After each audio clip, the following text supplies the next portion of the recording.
Bismillahirrahmanirrahim. Assalamualaikum warahmatullahi wabarakatuh. Perkenalkan, nama saya Azkia Tunisa, jurusan Pendidikan Bahasa Arab di IAIN Batu Sangkar. Nah, pada kali ini saya akan mewawancarai salah seorang pengusaha kayu manis di Padang Panjang dan bisa disebut juga Ma'atek.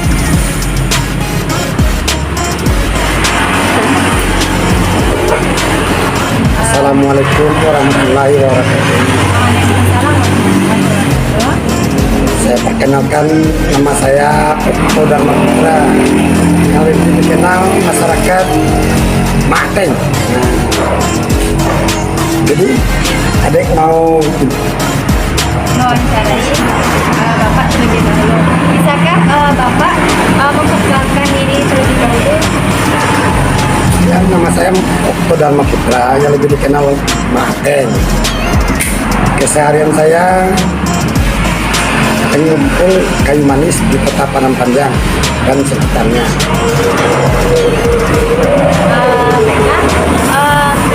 Kapan usaha Bapak ini dijalankan, atau bisakah Bapak ceritakan sejarah singkat Bapak? Saya usaha kayu manis adalah termasuk usaha dari warisan orang tua. Saya udah bergelut di kayu manis sekitar 25 tahun. Karena saya orangnya yang susah diatur, saya nggak begitu fokus untuk usaha kayu manisnya. Baru setelah saya dalam keadaan begitu terjepit, saya baru berusaha begitu fokus atau konsisten. Itu pun dimulai sekitaran tahun 2008.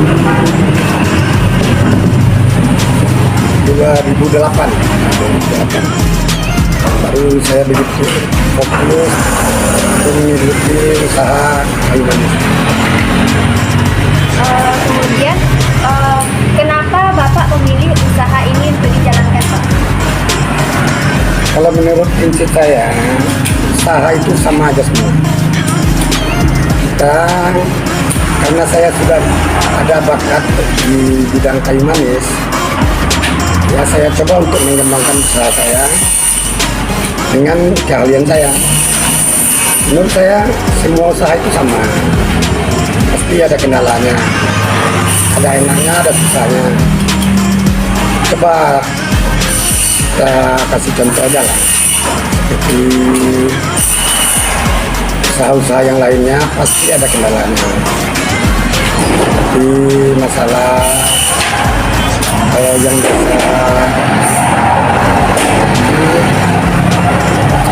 masalah keuangan, masalah bayar maupun beli, pasti ada masalah semua. Ada yang nggak ada masalah itu. Jadi kita, kalau menurut pendapat saya, itu dengan prinsip saya lebih apa yang ada dalam bakat kita itu yang akan kita kembangkan. Itulah kita. Jadi pertanyaan selanjutnya, berapa modal Bapak yang Bapak butuhkan untuk memulai usaha ini?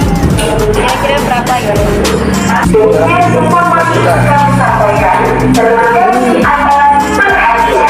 Pinjaman dari bank.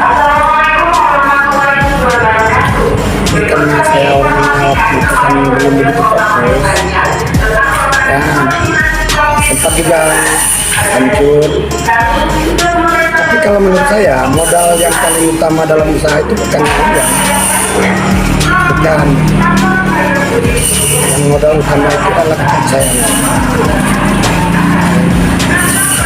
Kalau di itu buat modal, nggak ada cukupnya modal buat usaha, nggak bakalan ada cukupnya. Tapi karena ada kepercayaan, karena ada begitu. Nah, kalau orang udah begitu percaya sama kita nggak terlalu pusing buat bikin modal. Itulah kira-kira prinsip usaha. Kemudian pertanyaan selanjutnya, apakah Bapak membutuhkan karyawan dalam usaha? jelas saya membutuhkan karyawan. Sekarang saya mempunyai anggota sekitar 9 orang. Tapi karena ya kalau masalah-masalah namanya masalah dalam usaha kita ada. Contohnya buat sekarang lagi musim penghujan, kayu manisnya nggak keluar. Jadi terpaksa kita masukin berapa apa, nggak seluruh anggota kita bisa masuk. Ini sekarang kita kasih shift, buat hari ini 2 orang, besok 3 orang.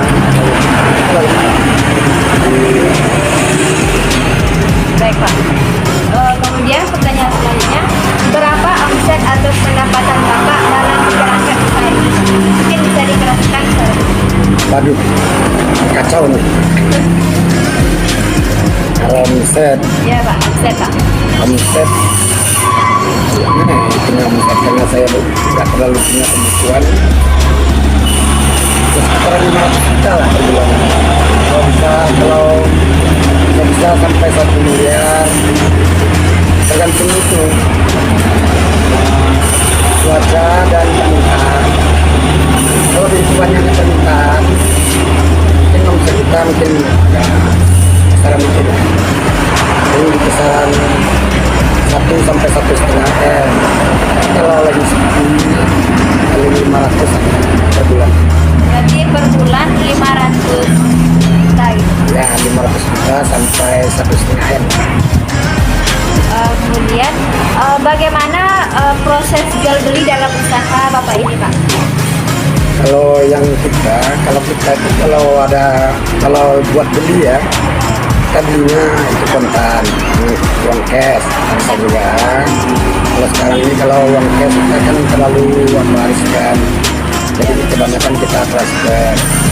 Tapi kalau untuk petani biasanya kita sediakan uang cash. Kalau untuk penjualan tergantung mana kita mau jual. Ada satu perusahaan itu kan yang biasanya yang kalau keadaan uang nggak kuat, dia kan bayar kita itu cash. Ada juga yang lainnya bisa di apalah seperti jatuh tempo paling kisaran 1 minggu atau 10 hari. Itulah. Ada yang cash, ada yang enggak. Kemudian pertanyaan selanjutnya, selain kayu manis, jenis tanaman apa sajakah yang Bapak jual belikan itu? Saya banyak lah komoditi apa hasil pertanian yang kita beli, tapi kita nggak terlalu fokus pada yang lainnya seperti kemiri, cengkeh, pala, selaga. Tapi kita nggak begitu karena kita apa namanya, karena kayak ada faktor keadaan tempat usaha kita nggak bisa lagi gitu. Tapi saya lebih fokusnya di kayu manis. Kayu manis. Ya. Kemudian pertanyaan selanjutnya, apakah ada kendala-kendala dalam usaha Bapak ini gitu? Jelas, tadi kan sudah bilang.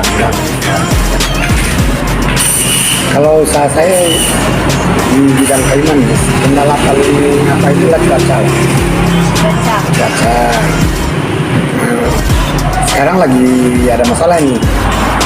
Cuacanya lagi mendung, lagi musim penghujan, dan lagian akhir tahun. Biasanya karena kita dagang kayu manis kebutuhannya buat ekspor.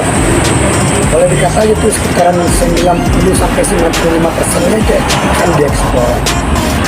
Karena kita di bulan Desember itu kan terjadi masalah keuangan. Karena biasanya itu terjadi di Eropa, di Amerika. Ya itu akan libur panjang, kan? Libur Natal, Tahun Baru. Jadi masalah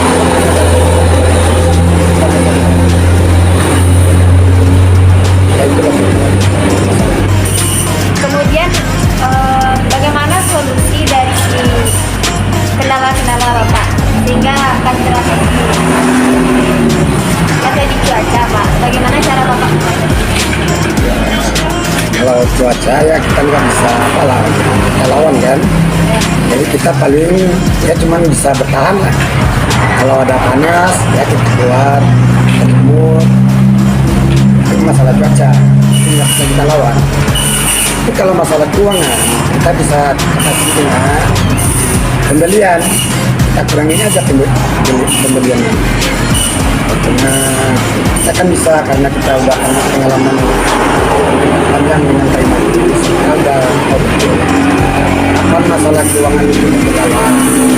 Jadi kita siasati aja itu dengan pembelian, kita kurangi aja pembeliannya. Kemudian pertanyaan selanjutnya, apakah Bapak bisa menjelaskan kiat-kiat dalam menjalankan usaha Bapak ini? Kiat-kiat nasihat untuk menjalankan usaha. Iya deh. Penting yang pertama itu kita harus itulah, dan tadi kita sudah bilang kan, kejujuran itulah yang paling utama kalau dalam usaha. Sudah pasti, nggak bisa ditawar. Yang kedua, kita harus komit. Itu harus kita pakai dalam usaha. Kalau kita orang nggak komit, orang akan malas buat urusan sama kita. Lalu yang itu apa lagi? Kita bisa itu yang apa-apa aja lah. Yang seperti yang diajarkan orang tadi, jangan tidak begitu apa sekarang. Ini dalam yang penting itu ya kejujuran dengan itu lagi.